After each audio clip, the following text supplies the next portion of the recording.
What time is it? It's time for another Every Other Wednesday.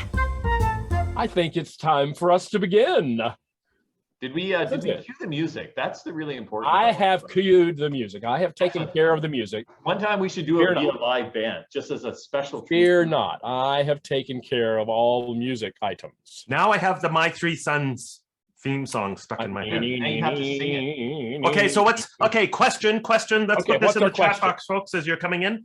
What's the best, and good morning, everybody. Welcome to our Every Other Wednesday chat. Stop. It's not morning. What are you? Weirdo? Good afternoon, everyone. Thank you. It is morning for Good some. evening, everyone. Good day. I have to remember the Truman Show thing. Inclusive. We have to be inclusive. Good morning, good afternoon, good evening. It's morning in LA. Yeah, Morning in LA, see? Carol. There's the evidence right there. Carol LA proved doesn't my count. point.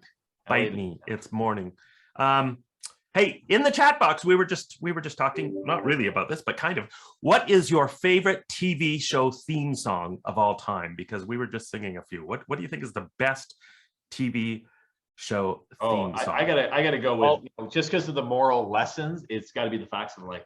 Because you take the good, you take the bad. Oh, MASH, LA. The facts of MASH makes me so nostalgic when I hear that theme song. I feel like crying almost. Big Bang Theory is good too. Hill Street Blues, another nostalgic one, another one that's kind of All in the Family. It has words. Yeah, I like a TV theme song with words. In the old days, they used to explain the premise of the show with most theme songs. Yeah. Like this? The Fall Guy? Did that? Remember that? I do not remember. I remember the show, but I never watched it. I may die from a building. No. Okay. Frederick, I'm with you. Hill Street Blues is a really good one. It is. Yeah, Law and Order Very too. haunting. Okay, well, we're starting to get started. We have friends, friends, that'll get stuck in your head for a bit of a quorum here. Now we have somebody, friends. Hi, Celia. Yeah, so yeah, you're right. Friends is good. And Friends has words too. So Rembrandt. What about Gilligan's Island? And Gilligan's Island had a different theme song at the end of the show too. Remember that? And the rest versus the Professor and Marianne. And then yes. Yeah. They were so lazy. They just got, and the rest. There were two names they left off. That's all they left with Professor and Marianne. A little lesson, everyone, about inclusivity in the workplace. Include Marianne and the professor. Exactly. It'd be like me saying, hello, everyone. My name is Richard Haddon, and the rest are on the clearly the debate on the producers of the show, whether they were Ginger or Marianne kind of guys, was answered in the theme song. Yeah. Yes. Well, it is 2 minutes after the hour. Let's go. And what does that usually mean? Is everybody ready to listen? Here we go. Let's just listen. Are you ready? What time is it? It's time for another Every Other Wednesday. Hey, and Mike has the sign and everything. Hello, everyone, and welcome to Every Other Wednesday. My name is Richard Haddon, and I'm a speaker and author. I live in Jacksonville, Florida. My whole area is recruiting, retention, and employee engagement, and all of those things. And I would like to welcome back for the first time in a month my good friend, Michael Kerr. Michael, go. Well, thank you, Richard. My name is Michael Kerr. I, too, am an author and speaker coming to you live. As always, it'd be a very different show if I wasn't coming to you live, I suppose, from beautiful Canmore, Alberta in the spectacular Canadian Rockies. And I'm thrilled to be back, and I'm thrilled to have all of you join us this morning. And Mr. Sanjay, tell us about you. I'm not going to gloss over that not coming to you live. We should do that one time. We have one of us be pre-recorded, and then the others can react to him. That'd be kind of cool. That would be very cool. Very cool. Okay, my name is Sanjay Nath, and I'm based just outside of Toronto in Oakville, Ontario. I am a speaker and an author as well, focusing on leadership and performance. And we want to say welcome to everyone to Every Other Wednesday. We didn't do our public service announcement, but it looks like a bunch of regulars have typed in the chat box, so I'm going to spew it out now, which is this. The default of the chat box, when you write a comment, it goes to only the panelists. So if you click the drop-down menu right after it says to, click on everyone so that we can all share from the wisdom of the chat box. There we go. Unless, of course, I'll qualify that. Thank you, Lisa. unless you want to say something snarky about somebody else who's on the call, then you can just send it to us. Just send that to Sanjay directly. Hey, and it's not just the start of June. Today it's a long list.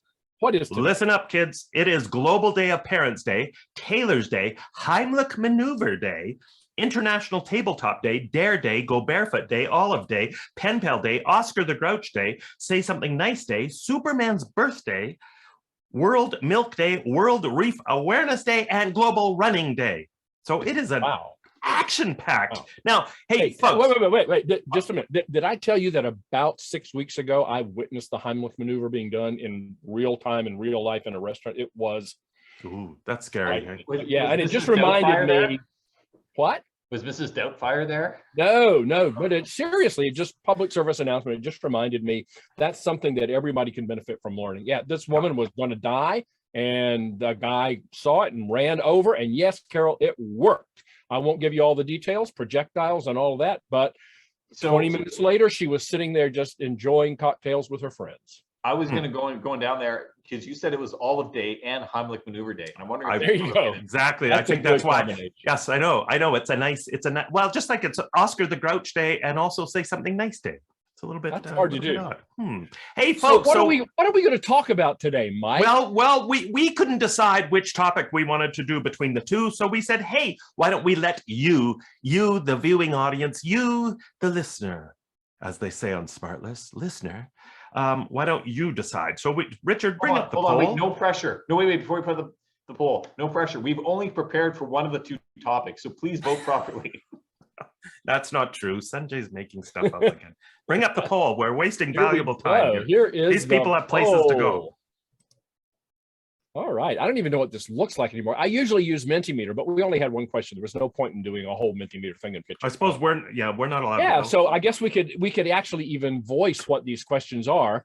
The two topics we're going to cover today we're going to give you a choice of today are the role of vacation in organizational culture, and the second is how to put more fun in your meetings. And we're getting right now, we have about a 57-43 split. We were talking before the show about what happens if nobody votes for one of them at all, which is pretty much what happened in one of our states last week in an election. We won't go into that. But yeah, okay. Hey, this is coming out pretty well. 28 of 37 have voted. 78% have voted. Oh, almost everybody's voting. I think EOW can call this right now with 84% of the precincts reporting. We are going to call with some confidence that the winner of this particular race is the role of vacation.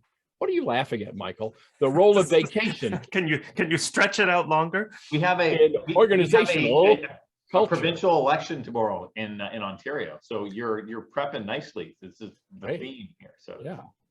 So it's the role of vacation in organizational culture. Now, when I end the poll, I think it gives me the option to share the results. Yes, you can share the results. And now everybody can see the results.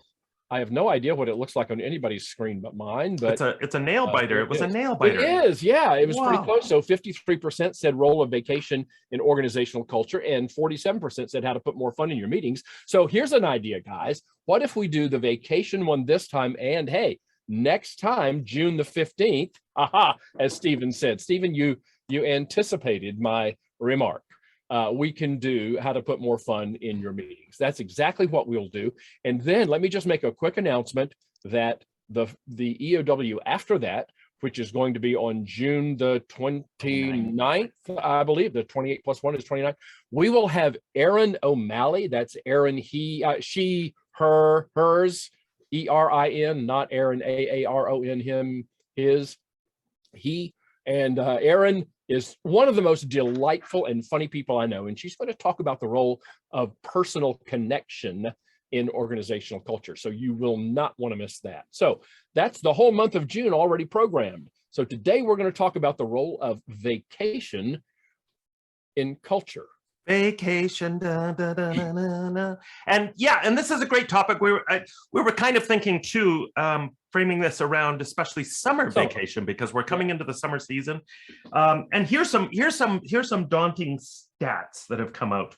recently. Now, of course, because of the pandemic, this is a little bit skewed, but there was a report on Business Study that found that 25% of Canadians took 0 vacation days, not just in the summer, but through the whole year. And actually those numbers, even without the pandemic, those numbers are fairly close in normal times as well.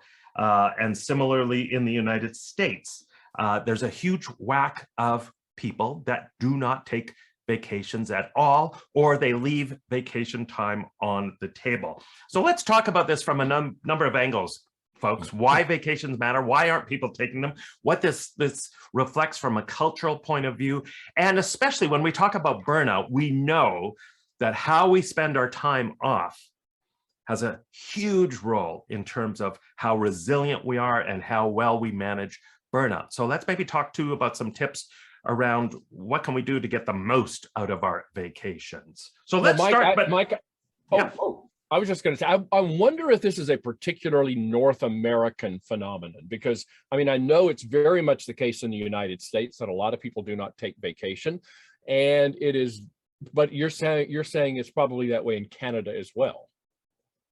Yes. Right? Yeah. From the numbers I've seen, they're pretty similar. I think it's probably a little bit worse, if we define it that way, for people not taking vacation in the States. But yeah, certainly when you look around the globe, if you look at European nations, for example. Well, and in my experience, most organizations in other countries, you get more paid vacation, right? Kind of from the top than you do here. So okay, so let's stop this. Let's start here. What are some of the reasons, and please chime in the chat box, what are some of the reasons why people don't take their vacations? And as they're typing that, I think that is the most important question, because why someone's not doing it can be a really healthy or really unhealthy thing for personal and for organizational culture. So I think rather than saying the numbers say that 88% don't do it, that on itself is not good or bad. If 88% don't do it because they're afraid they're going to get fired, well, that says one picture, versus the 88% do it because they're so inspired by their job that they would do it even if they weren't paid. So it's not just the numbers, but the intention behind the number. I think we need to have more context around. Yeah, you're right, Sanjay. It reflects largely on organizations' culture, I think. Yeah. People have that mindset, and people are putting in some great suggestions here. People are afraid to fall behind on work. There's going to be so much coming back, and let's get into this as well, right? Because there can be a huge level of stress associated with taking time off.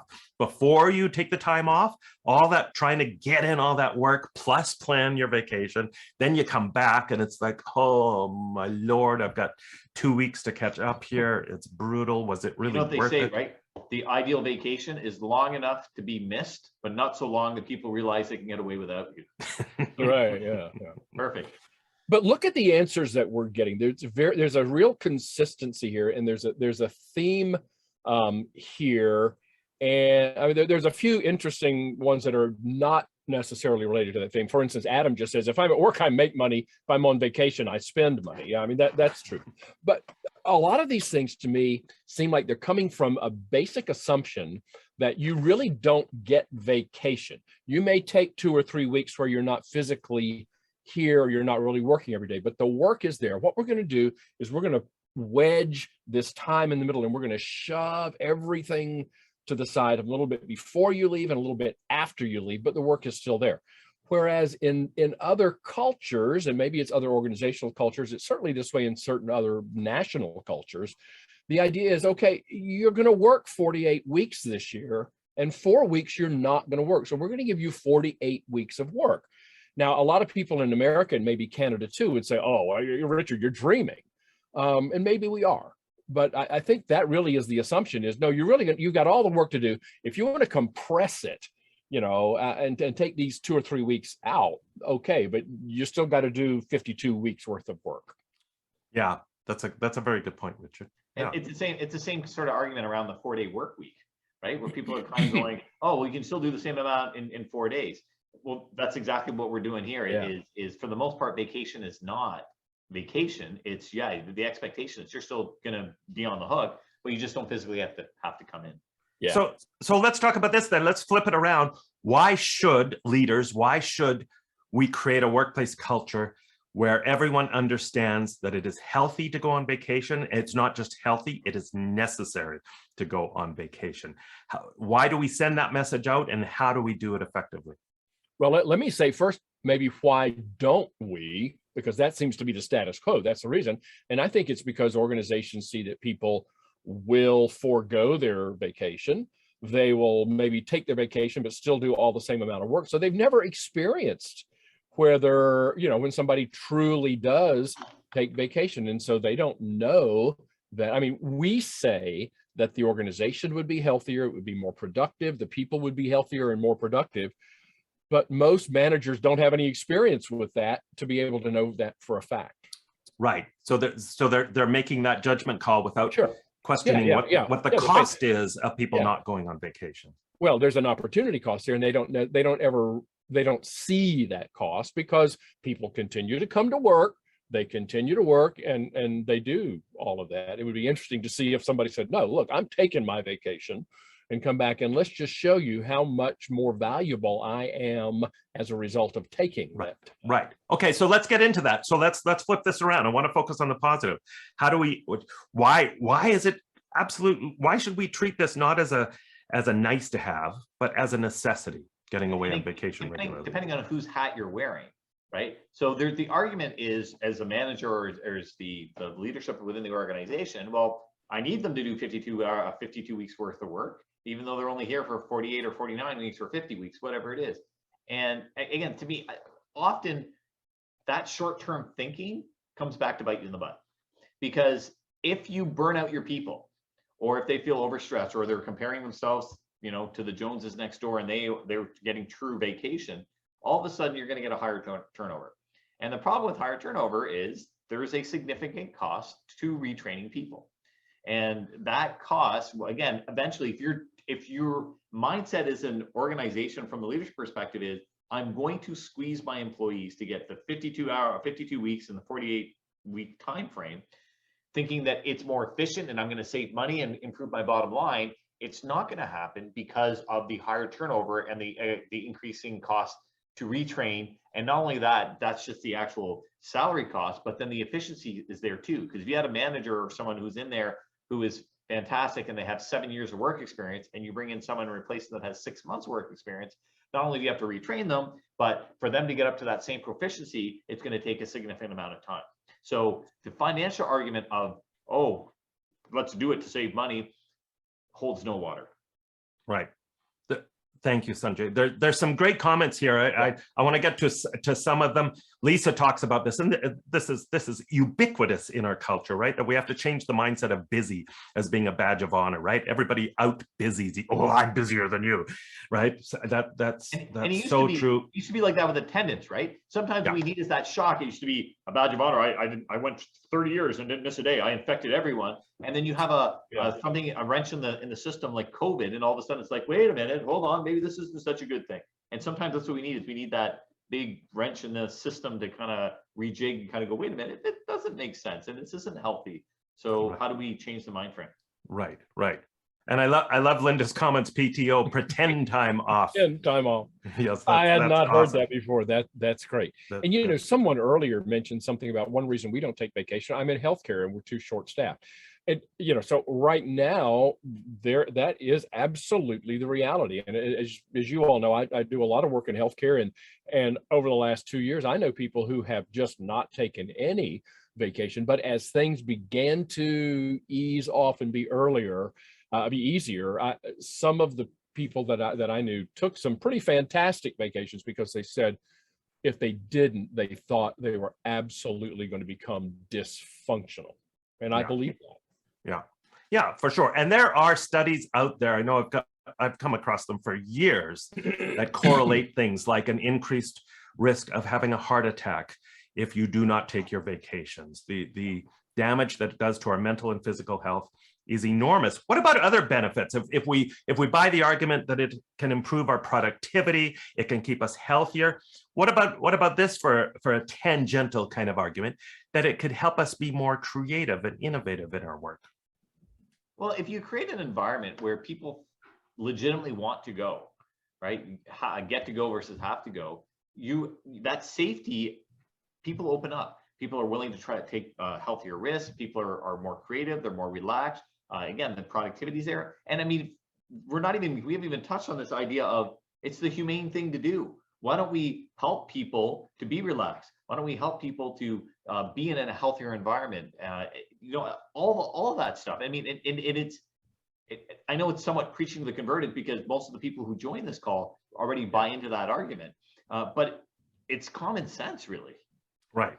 Right. Look at Rob's comment. He makes an interesting analogy, or an interesting connection there, and that is, as a former athlete, you can power through it, and some people do, but think of the benefits. I mean, as most athletes know, you absolutely have to give the muscles a rest, or they will not be able to grow. So I think. Okay, I'll answer my own question then.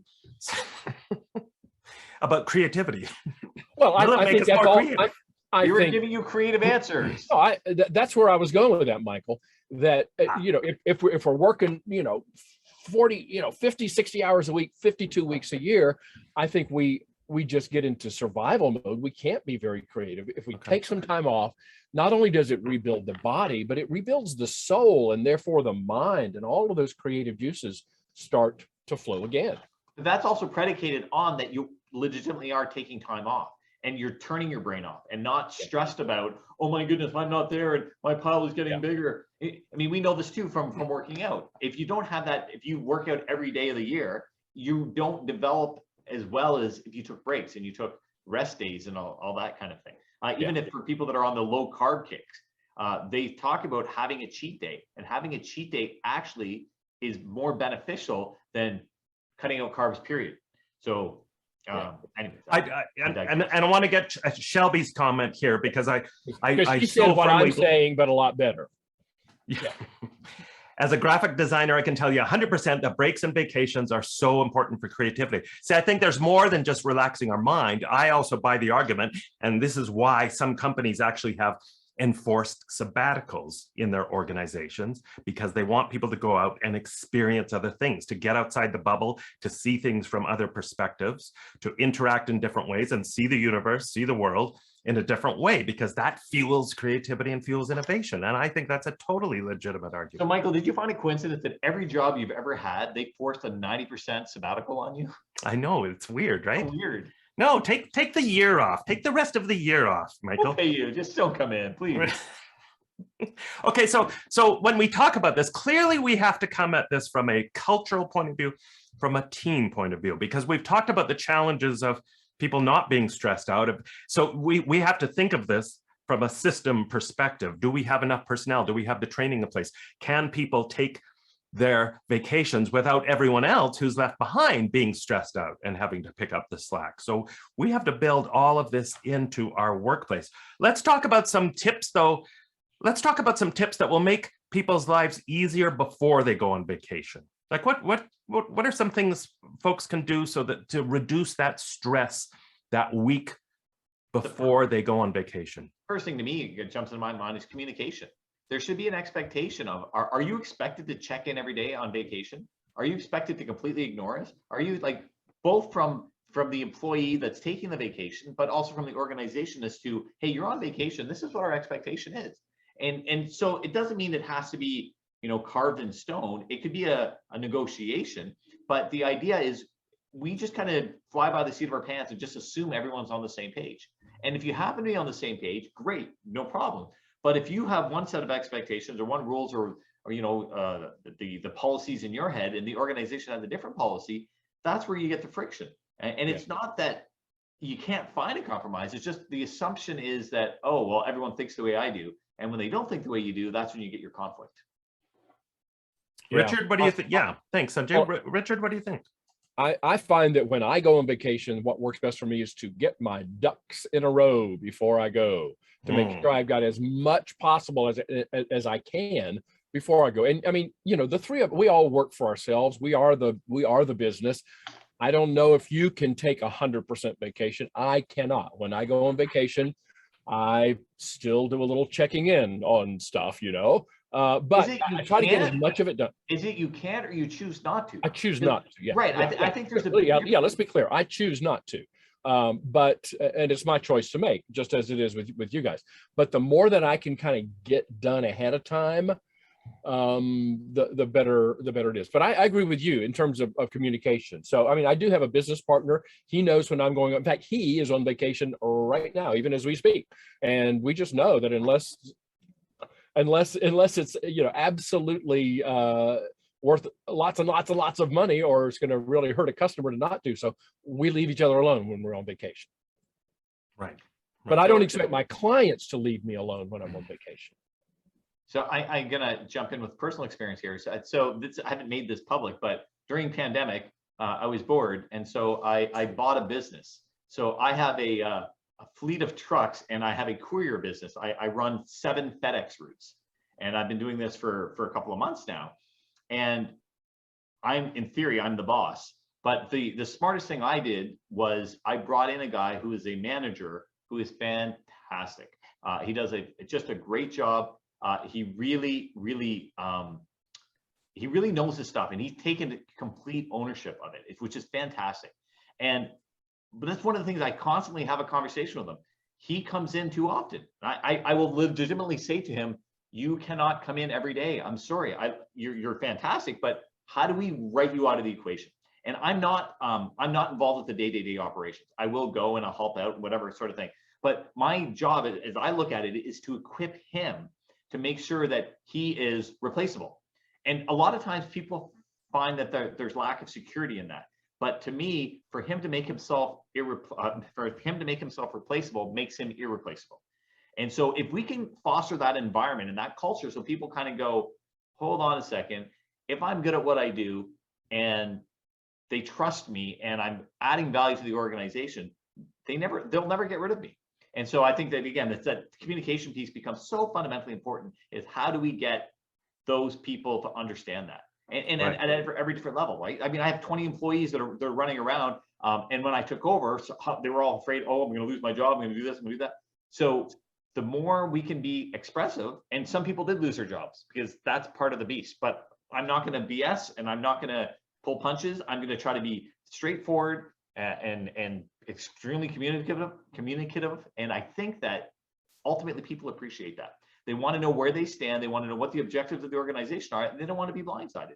So I'm a huge fan of the communication. And that's a really good point, Sanjay, about the indispensable piece, especially as it applies to managers, to senior leaders. If you're a really effective, good leader, at least in my books, if you get hit by a bus tomorrow, and I don't want to wish that upon anybody, but if you do, if you're a really good, effective leader, your team should be equipped to be able to carry on as seamlessly as possible without you. Right? Just one point, and that is that most of today's hybrid buses are actually lighter weight than the older ones. And so this is a good point. So you might survive that bus accident. You just will be off work for 6 months or so. Yeah.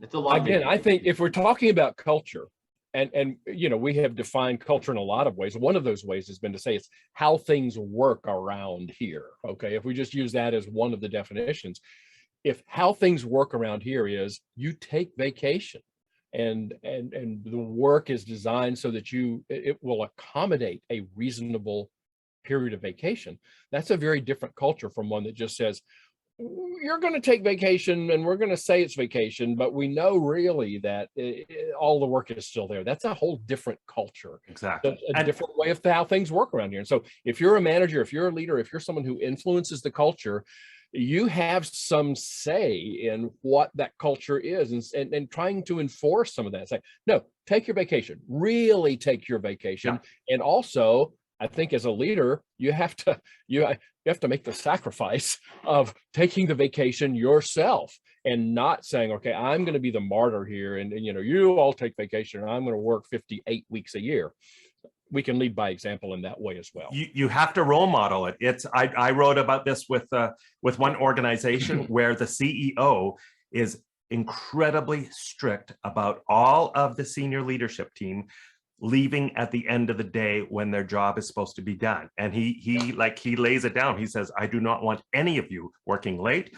If your job is finished at 5, you better be out of here at 5, because you will send a domino effect message down to all the employees. And we value work-life balance here, or as David said, life-work balance. Work balance, here. yeah. We value your health and wellness, so we want you home and refreshed. And to add to that point, it's something we've talked about in the past. That's not good or bad. That is just a culture they're choosing to run by, right? Their perspective is work-life balance, because the flip side argument to that is, oh, I know that some people are so passionate about what they do and their circadian rhythms are different and they like to work at 2 in the morning and that's when they're most excited, but in the afternoon they want a nap. And so I think that, again, it's the expression of what's important, the communication piece that said, if you are playing in this sandbox, here are the rules in which we're going to engage, because our experience is this is how we're going to hit our mission best. Yeah. We want our employees charged, we want them excited, and this is the rules of which we're going to do it. If you want to join us, great. If not, there's a bunch of other organizations as well. Yeah, and then you can align yourself with however things work in that organization. The trouble is, if you're trying to run an organization one way and you can't find enough people who are willing to align themselves with your rules, then you have a difficult time staffing your organization. And yet many organizations are like that, and they refuse to change. They are just, so rigid in that, and that's where they're running into problems. Let's talk about, and I'm sure we could come up with more tips on what to do before going on vacation. There's lots of simple things we can do to make it less stressful for us. But let's talk about this aspect, because time is going so fast here again, of what we should be thinking about when we're actually on vacation to get the most out of our vacation. So we don't, and we've all heard this, right? How many of us have even said it when you get back from a vacation and the first thing you say is, oh God, I need a vacation from my vacation. From the vacation, I know, yeah. I'm exhausted. So mathematically, what you said is incorrect. Time is not going any faster. We know that, yes. I know what you want to say. No, you're saying, Michael, what should you do on vacation? Should you just immerse yourself in all of those things that you really want to do, things that are relaxing, things that are fun, things that are different? Lisa's got a very interesting point here. It's deep and heavy, not work. Not work. Right, work. Be on vacation. So there was an article in, I believe, the Globe and Mail a few weeks ago, newspaper here in Canada, about this topic. And they were talking about things like, okay, because this is a real serious issue, especially if you're a type A kind of personality. What do? You got your 2 weeks vacation, and the scheduling begins. We're going to do this at 8 o'clock at 9, and I'm going to take this course, and I'm going to do this, and we're going to do that, and then we're going to, and it's just it's insane, and it's packed, and it ends up creating stress. And so this article was making the point about, okay, just take a breather, step back. What do you really want to accomplish on your vacation? Don't over program it. Maybe make sure you are building in enough just true downtime, and on this note too of staycation. I love Shelby's got a great point there. People got I love that. To avoid checking emails, make a new password before you go, write it on a post-it note and leave it at home. So you can't check it. That's awesome. Now I will say this though about that. Is I've talked to a lot of people, and myself included, as an entrepreneur, solo entrepreneur. I'm in this situation often. I think I know what you're going to say. Yeah, where there are some people who will say, no, if I don't ever check emails, I will be more stressed. That will cause more stress to me. I'll be anxious. Yeah. So I figure out a pact. So for example, and my wife and I have these conversations, and I will say sometimes, well, okay, we can spend 6 weeks in Turks and Caicos, which we have done. However, the trade-off is, I'll do an hour of work a day, and that's it. And sometimes 3 times a week, an hour a day, that's the trade-off, but that's not so bad. I'm willing to do that because I'm in Turks and Caicos. As long as you're on the same page though, right? It could be 6 hours or 8 hours, as long as you're agreement. But there's also like on these things, there's a button, I believe it's called the power button. You can actually push that and they turn off. Yeah. And you can leave them in a hotel room or leave them in your desk or leave them wherever. But that's an important point. We have to communicate with our family members too around expectations. Because I know you guys have probably had this situation. I've had speaking engagements come up in the middle of my vacation. And the debate was, all right, well, do we just not take the vacation then, do it at another time? No, I can go and have 6 days of vacation, go off for 3 days and come back and have another 4 days of vacation. And it's still 10 days of vacation. But it's better than not. Sometimes your family appreciates it more. that seems to be more and more the case. Yes. Hey, speaking of emails too, I'm a huge fan. Like, I get some autoresponder emails from some folks who sign up to my newsletter or different clients, and I've always encouraged this. Some of them are hilarious, right? Like, let's make them fun. Let's make them interesting, not just, rah, rah, rah, rah, rah, rah. Like, so I got, and the reason I thought of this, I got one a few weeks ago where it was really funny, where this woman wrote about being kidnapped by her 3 children. She was being held hostage in Disneyland, and it was hilarious. Oh, that reminds me. I saw one just this week because it's like the end of May, beginning of June, and someone said, I'm out of the office for 2 weeks. I was picked up by aliens in a spaceship. Several years ago, I might have called it an abduction. Now I'm calling it a rescue. An alien vacation. Yes. That's awesome. I love that. Okay, let's circle it. Well, before I leave, any other thoughts on just what people should be thinking about while they're on vacation to totally recharge their batteries? The idea again. Well, somebody said mindfulness. Somebody said mindfulness, be in the moment. And, I used to think mindfulness was one thing, and now I've learned there's an actual definition for what mindfulness means, and it's not complicated. And if you think about that, just really concentrating on the present moment. Wow, that, especially if you're in a beautiful place like Turks and Caicos Islands or somewhere else, being in the moment and really focusing on mindfulness. And it does take some discipline around that to do that, but I think the benefits are clear when that happens. Yeah, being present, I think, is so fundamentally important. I'll speak for, I know a lot of speakers that when it's really busy, they complain. Oh man, I don't have any time for myself. Life balance is out of whack. I don't. And then when it's really slow, they go, oh man, I wish I was busy. I wish and people do it on vacation. They're like, oh, I gotta work. Oh, I wish I was on vacation. And then when they're on vacation, all they're thinking about is work. And the problem with that mindset is, again, you mess up both. You don't appreciate the vacation. You don't appreciate the work. You're not efficient. You're not productive. You're not happy. Higher stress, more turnover, all that garbage. So the better we can be in the moment, which is if you're on vacation, you're on vacation. If you're playing ultimate frisbee, you're playing ultimate frisbee. If you're playing poker, play poker. Well, and isn't it fair to say, Sanjay, that emotion guilt creeps in, and guilt is part of this on both sides of the equation, right? People don't take their vacation sometimes because they feel guilty about leaving behind the work, and then when they're on vacation, they feel guilty that they're on vacation. Yeah, exactly. And they should be working. Yeah, I love Stephen's comment. He said, when you're on vacation, as a way to do what you talked about, Mike, have something new or different to eat or drink that you've never had before. It reminds me, some friends came down, I live in Florida, so people come down here on vacation, and we take them to some of the interesting places here. We were in St. Augustine, Florida, which is near Jacksonville, the oldest city in the US. And we were at a Spanish restaurant, and someone had paella for the first time. They were on vacation. They had paella. They had never had, this is a true Spanish restaurant, not a Mexican restaurant. And I said, did you enjoy the paella? And he said, no, I didn't, but I'm glad I had the experience. And I thought, that's the way to look at it. That's actually taken me to that restaurant. That's right. We did go to that restaurant. Yeah. And You've never taken me to that restaurant. No, that was before you kind of take the hint, Michael, take the hint. Read between the lines. Did you have the paella? Sanjay, did you have the paella? I just remember the experience. Yeah. There's a paella restaurant in New York City that serves nothing but paella.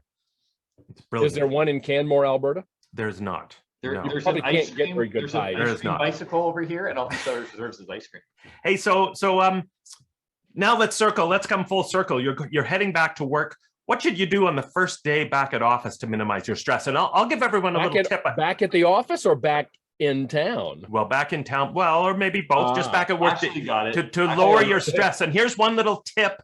I'll give to if it can work for you. It can't always in every job. I get that in every situation. However, when I used to have a real job in a large organization, I used to do this little trick. I would tell people that I was coming back a day later than I actually was scheduled to come back. That's what I was getting at a minute ago. Yeah. Yeah. So now I had a full free day in the office with nothing scheduled, no appointments, nothing, nobody even expecting me. And it was like just a nice way to ease in. Were they disappointed when they saw you earlier? They were always disappointed. Did they ask you if the official? Did they ask you if the officials kicked you out of the country early or something? Is that Usually, yeah. yeah. But that's normal. I figured it would just be understood. They don't even have to ask. It's just assumed. Hey, you know what's a fun thing to do when people are coming? If you can do this, if you've got a smaller organization and you've got people going off on vacation, if you can swing this, because I know one of my clients who does this, they go and they meet the employees at the airport when they return from vacation. Isn't that cool? Like, welcome back. They have a little, fun signs. And again, depending on your culture, that can be really cute or really stressful. Well, depending on how much you like your coworkers. I don't know if you're watching the chat, but I think probably the overriding lesson of this entire episode is go to Aruba, but don't have the sushi. Apparently. Okay. Apparently. I think that one of the first important thing to do when you come back from vacation is to point and laugh at all your coworkers that were working for the time you're on vacation. That builds rapport and trust. And well, definitely one thing you don't want to do is come back and say, oh, let me show you all these pictures that I took from our place in the Maldives, and just kind of gloat. Somebody else, I can't say a town because then I'll offend somebody went to fill in the blank podunk dump town on their vacation, and then you say you went to the Maldives. So yeah, you got to be careful about that. Just say I had a great time. No. No, oh, come on. Canmore's one of the most spectacular places on the planet. In fact, I thought that's what the name of it was. I'm not talking about the physical beauty of Canmore. I'm talking about the people who live there. So yeah. In that case. The place I was talking about does start with a C, but we won't go there. Anyway, no. But on that note, Richard, I have a couple of clients who do at the end of summer, they kind of have a ritual where they do have this little celebration where everybody shares, what I did on my summer vacation. And what I learned on my summer vacation too, which I think is very cool. Just one thing you learned on your summer vacation, one thing you learned that you could apply to our workplace on your summer vacation. That's great. Yeah. Yeah. So what else? You're coming back into work. What should you do to minimize the stress? Let's hear from our audience, because they have better ideas than we ever do. Something to do to minimize the stress as you're coming back in from work. One basic thing, I think it's just having a healthy mindset too, right? And you don't have to dig out if that is the case. Even you don't have to do it all on the first day, right? Like prioritize, communicate. Focus on what really needs to be done. Check in with a few key people. Maybe it's checking in with one or two key clients or key coworkers, but don't try to do it all in one day because it'll just stress you out. And I think also have a little talk with yourself on the plane or in the car on the way back and say, don't go back. It's so sad that you've got to go back into work. Just know this is natural. You work, you have vacation. Yes, you do have to come back to work. This is why they call it vacation. So it's okay that you're back at work. Be grateful for the week or the 2 weeks or the 3 weeks or however long you had in some amazing place, or that city that starts with the C that I'm thinking of, that you went on vacation. Be grateful. A little mantra, like just something like, and I sometimes rock in my seat and I'll say things like, Sanjay is not going to get to me. Sanjay is not going to get to me. Sanjay is not going to get to me. It's weird because I'll often rock in my seat going, I'm going to get to Mike. I'm going to get to Mike. I wasn't going to say anything, but I have, since you're talking about rocking in your seat, have you all noticed how stationary I have been on this episode today? And that's because one of our very astute and caring audience members last time sent me an email and said, Richard, you rock. And it was not a compliment. They were saying that I was rocking back and forth in my seat the whole time. And they said it was annoying. So I changed my chair. So I didn't. And I've been pivoting, I feel like a little bit. I wonder if that's annoying. Watch that word. Watch that word. It's supposed to be pivoting. It's the pandemic. Yeah. Hey, we've just got a few minutes left. So let's end on a little bit of a fun note. Everybody in the chat box, write down if you have a favorite summer vacation go-to place or destination that either you're planning to go to or you'd go to frequently or just top of mind. What's your summer vacation dream spot to Benson, Key West, Candle Lake, Dauphin Island, Alabama, Australia, Asturias. Oh, I grew up in Penticton. I love Asturias. Aruba, Scotland, Playa del Carmen. I miss it anywhere in the mountains. Prince Edward Island with the beautiful red beaches. Branson, Missouri does not sound lame. Germany, Paris, Branson, Missouri, Northern Ontario, Muskoka, Lions Head, Ontario, Florida. Oh, it does. What sounds lame? I missed something. Oh, the Azores. Or Branson, Southampton, Missouri. Ontario. Branson, I hope Ashley and Shelby know each other. Florida. Oh, they do. Good. Taking shots at each other's vacation choices. Wouldn't it be fun? I just have to say, wouldn't it be fun at some point to get everybody who comes to the show all together in the same actual room, to all come together and actually meet each other? Wouldn't that be fun? That would be awesome. Hey, Yeah, you know what? Speaking of vacation and summer and summer things, just before we wind things down, just because I wrote about this in my newsletter today, one of my clients does this. They started on June 1st. They do it for kind of the summer months. They have this ritual called Fishbowl Friday. And every Friday, everybody's name goes into a fishbowl, literally a fishbowl, and they draw a name, and that person gets released on the Friday 1 hour early from the fishbowl as just a little kind of summary perk. And everyone gets a chance because everyone's name, they do it throughout the year. And there you go. And Elaine at Richard's house. Elaine wants to have this meeting in my house. Yeah. We fit in your downstairs there, Richard? Come on. In the basement. We've got 1,100 square feet down here in the basement. There you go. Let's do it in like January or something when the weather for the rest of the when we think it's cold and you would think it was warm. Yes. Okay. Exactly. Great. Well, folks, it's time once again for us to go. But what were you going to say, Michael, to wrap us up? Well, I was going to say, hey, it's time for us to go. And thank everybody for joining us again. Thank you for your incredible ideas, your passion, your wit really good. In the chat box. You are brilliant. Are you talking to me?